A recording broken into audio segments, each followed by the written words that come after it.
Good morning, Dave. You risk them blowing up. Oh, rhubarb here, as you can see, is doing crazy good.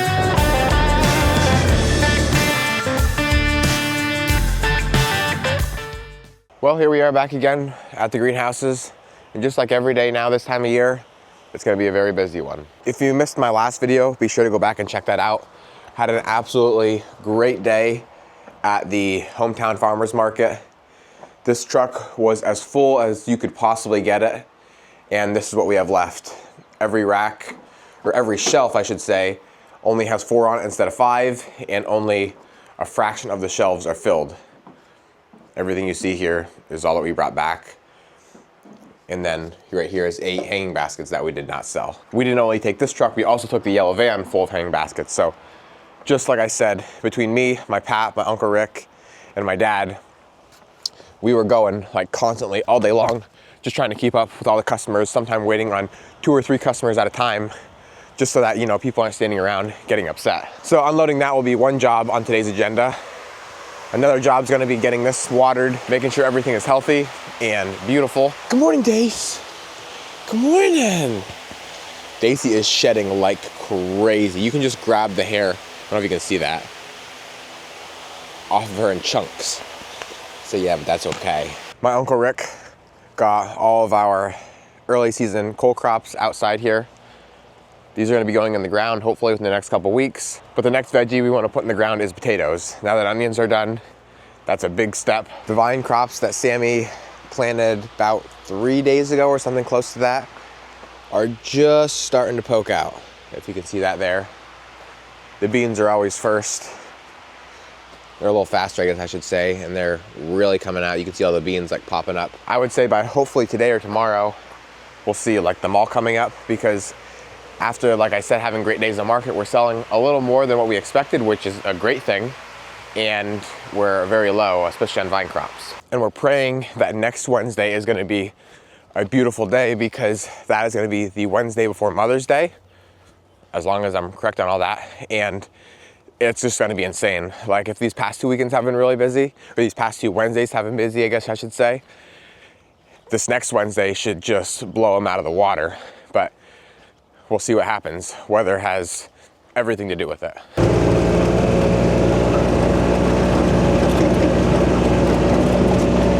But before we do any of what I just said, the first job Dad and I are gonna get started with is fertilizing our strawberries. This is the strawberry field, and you can see now that a lot of them are up and green, and they're actually even putting on blossoms, which is okay, I guess, but I'm just a little nervous that they're putting on blossoms a little too early, because the plant really isn't big and established the way I'd like it to be. And so that's why we're gonna give them fertilizer to hopefully boost that plant up. So if you're not familiar with how this system works, we have an underground irrigation line that comes out right here, being pushed by a pump up from our pond. And so it comes out of the ground here. We'll have a pipe coming across into our sand filters, which will then clear out any debris before it goes through our fertilizer injector, which is gonna be pulling fertilizer out of a barrel, and then going through our drip tape to water the entire field.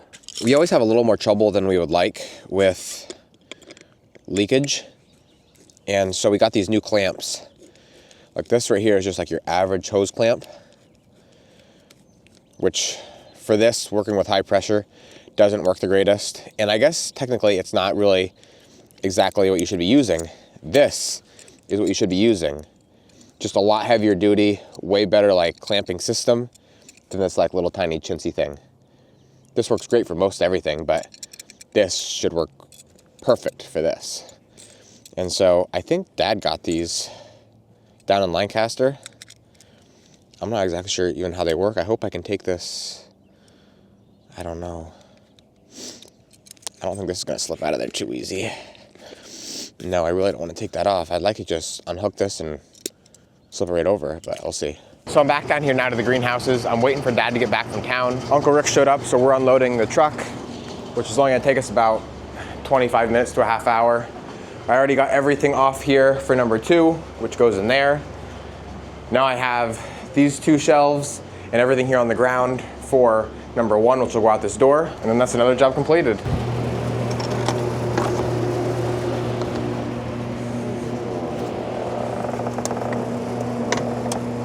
Truck's unloaded, just got down here now to the red shed. I'm gonna pull the irrigation pump out of there over to where our suction line is in the pond.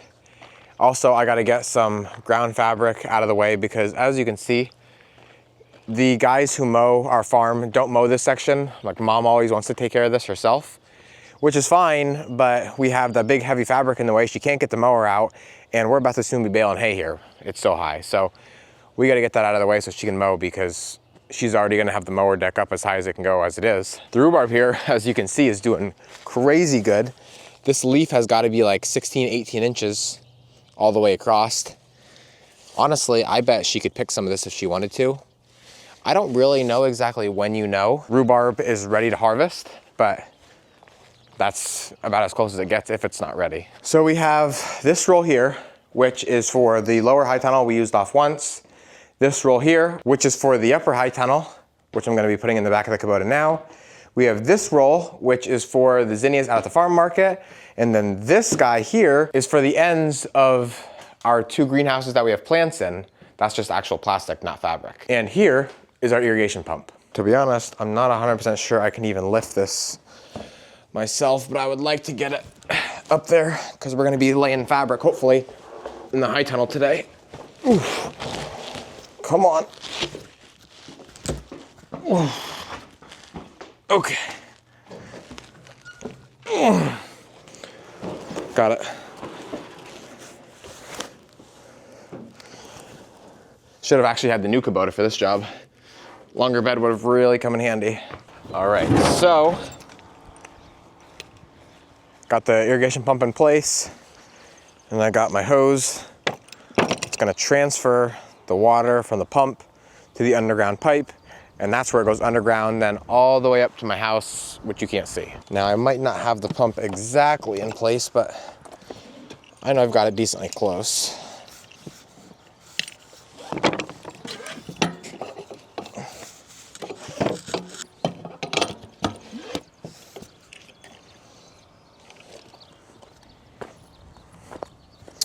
Every year I do the same thing. This has so much pressure on it from the water that it goes boom and it just completely blows off. Literally could take off your finger if it was in the wrong place. But I think because we've drained it over the winter that I shouldn't have any issues. No, I don't. Thankfully. So this will go on to here. Well, I guess I actually forgot about this section line.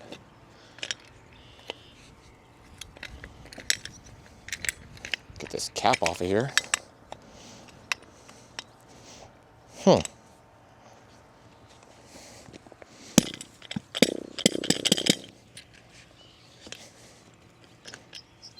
Okay, I got it.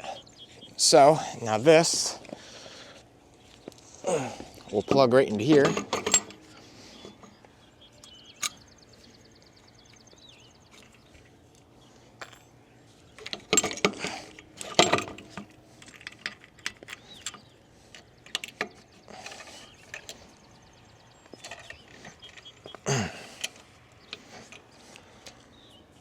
Okay, so when we bought the Kubota, they sell steel products down there, and we got this new weed whacker head called like the Auto Cut, and I'm pretty excited because it's supposed to be way easier to feed the line in and out with like the push of this button here, which all of them have a button on the bottom, but you turn this one way or the other and you can feed line in or out.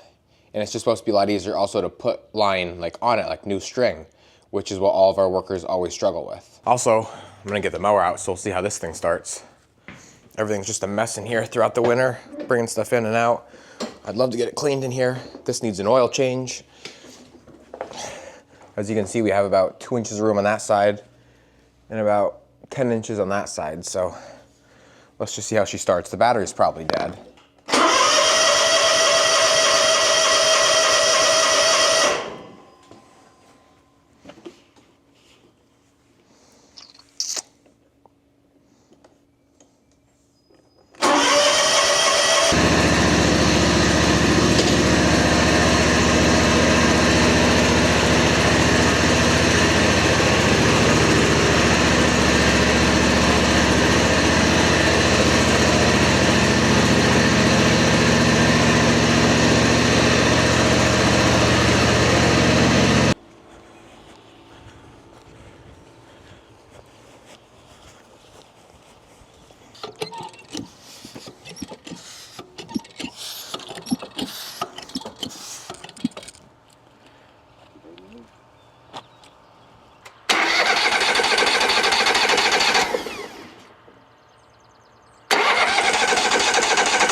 are transplanting.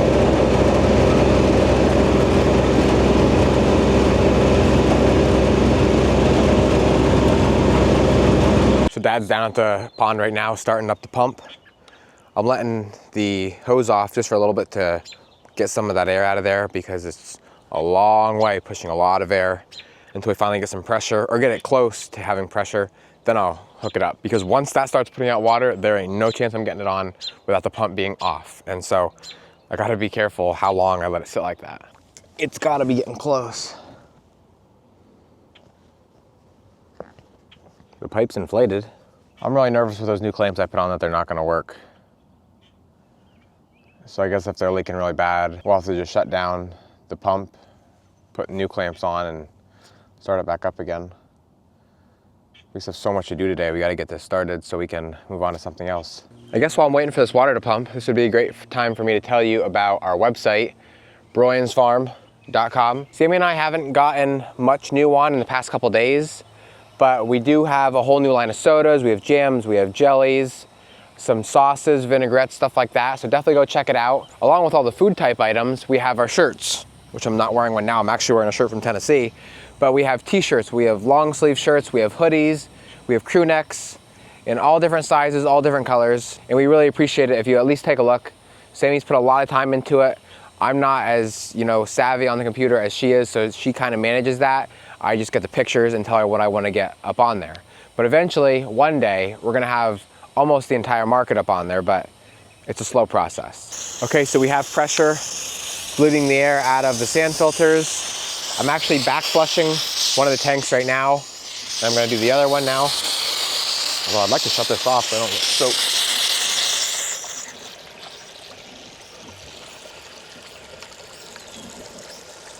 Hold on a second.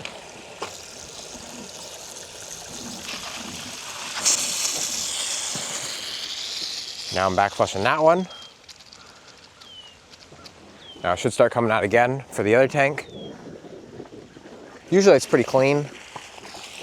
It's a little bit brown, but not bad. And then it'll get clearer.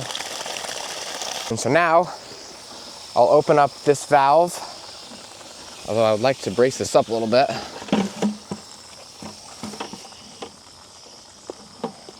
If at all possible.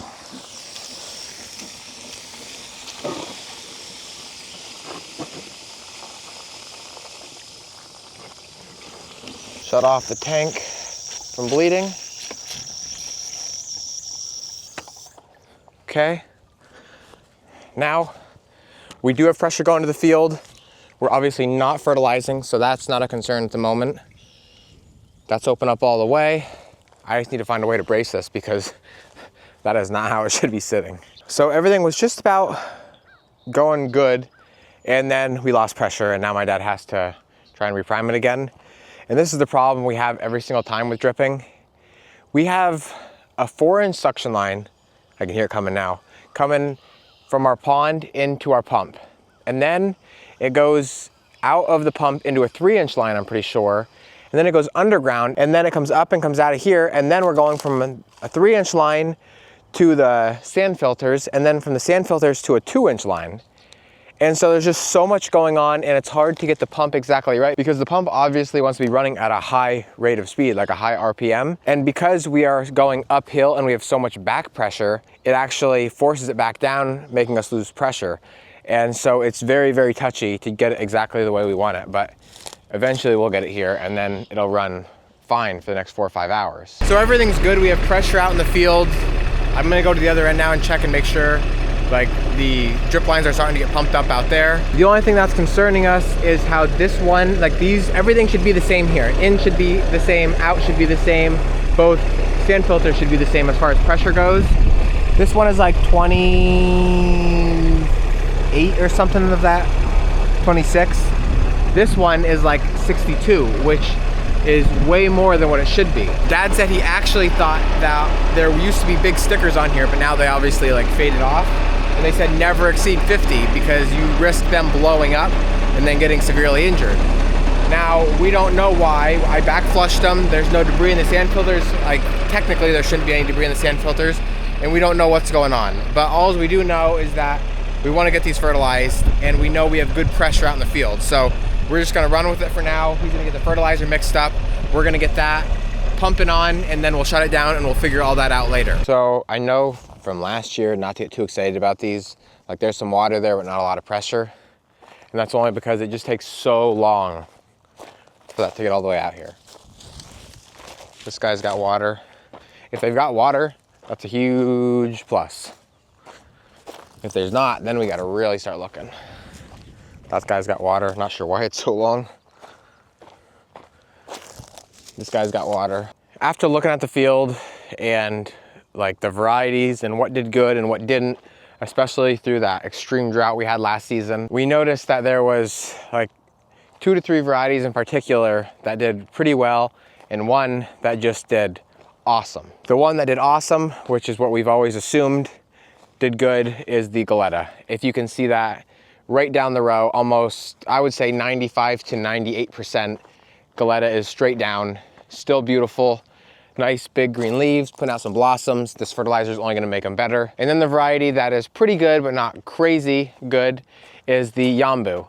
Now here they look really good, like almost toe to toe with the Goleta, but out there, they're not quite so good. I don't know if it was a drier area or what that was. And then we have the varieties that did not too good at all, which is like the Frontieris and different varieties we had to get from different companies besides Norse, because Norse had a huge crop failure, couldn't get near the varieties or the amount in the varieties that we were looking for. And so we had to then try and get them somewhere else. And then, I'm not sure what this variety is. That could be Dickens, which again, is a variety that did pretty good.